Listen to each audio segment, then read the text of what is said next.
আসসালামু আলাইকুম। আজকে সকালবেলায় বৃষ্টির সময় বজ্রপাতে দুটি গরু মারা গেছে।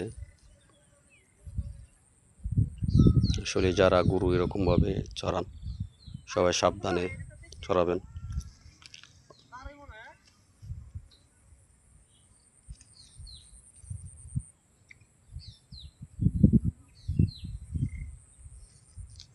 সবাইকে দৃষ্টি আকর্ষণ করে বলছি, যারা এই গরু চড়ান না কেন অবশ্যই খেয়াল রাখবেন মনের গরুটা কীরকম আছে, হাওরে বা কী অবস্থায় আছে।